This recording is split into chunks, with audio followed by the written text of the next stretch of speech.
Hi అండి, అందరూ ఎలా ఉన్నారు? బాగున్నారా? ఇక్కడైతే మార్నింగ్ అయితే పిల్లలకైతే లంచ్ బాక్స్లు అయితే ప్రిపేర్ చేస్తున్నాను అనమాట.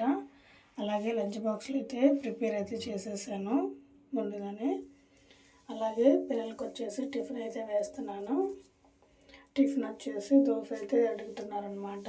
దోశ అయితే ఎక్కువ తింటారు మా పిల్లలు, ఇడ్లీ అవన్నీ అంత ఇష్టపడరు. అలాగే దోశ కోసం అయితే ఆనియన్ దోశ అయితే వేస్తున్నాను. ఇక్కడ పిండి అయితే ముందుగానే నైట్ అయితే రుబ్బి పక్కన పెట్టేసుకున్నాను. ఈ దోశలు మాత్రం చాలా క్రిస్పీగా బాగుంటాయి అన్నమాట. అలాగే ఇక్కడైతే కొబ్బరికారం అయితే ముందుగానే మిక్సీ పట్టి పక్కన పెట్టేసుకున్నాను. ఈ కొబ్బరికారం ఉంటేనే మా పిల్లలు తింటారనమాట దోశల్లోకి. అలాగే దోశ అయితే చూడండి ఎంత క్రిస్పీగా బాగా వచ్చిందో, బాగుంటాయి అన్నమాట. ఈ దోశ పిండి కనుక కావాలంటే నాకు కామెంట్ బాక్స్లో అయితే కామెంట్ చేయండి. ప్రాసెస్ అయితే ఒకసారి చేసి చూపిస్తాను.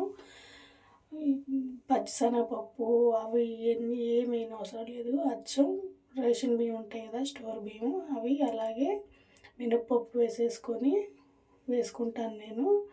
వేరే ఏం కలపను. సగ్గు బియ్యాలు అలాగే పచ్చిశనగపప్పు అవన్నీ ఏం కలపను. అలాగే ఇక్కడైతే చట్నీ అయితే ముందుగానే వేసేసుకున్నాను అనమాట. మార్నింగే పల్లీల చట్నీ అనమాట. వేసేసి అయితే పిల్లలకైతే ఇచ్చేస్తాను, తినేస్తారు. స్కూల్ అయితే టైం అయిపోయిందనమాట.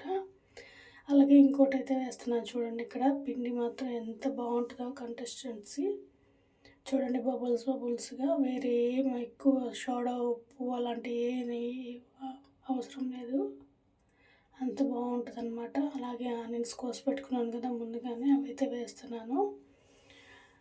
చట్నీ లేకపోయినా ఈ దోశ మాత్రం చాలా బాగుంటుంది అనమాట. కారపొడి వేసుకుంటాం కదా, కొబ్బరి కారము, అలాగే వేసేసుకొని ఉట్టిదైనా తినేయచ్చు. ఈవినింగ్ స్నాక్స్ కింద అయినా ఇవే తినేస్తారు మా పిల్లలు. దోశ పిండి ఉంటే చాలన్నమాట.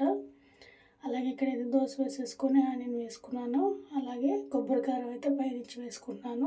కొబ్బరి కారం ఎక్కువ వేసామంటే సరిపోయిద్ది, చట్నీ అవసరం ఉండదు. వేసేసుకొని కొద్దిగా ఆయిల్ వేసేసుకున్నామంటే కాలిపోయిద్ది. మళ్ళీ వెనక పక్క తిప్పుకోవాల్సిన అవసరం లేదనమాట. బాగుంటుంది, చాలా క్రిస్పీగా. ఒకసారి కావాలంటే నా కామెంట్ బాక్స్లో అయితే కామెంట్ చేయండి. పిండి రెసిపీ ఒకసారి నేనైతే చేసి చూపిస్తాను. అలాగే వీడియో నచ్చితే లైక్ చేయండి, షేర్ చేయండి, సబ్స్క్రైబ్ మాత్రం చేసుకోనండి. థ్యాంక్ యూ అందరూ.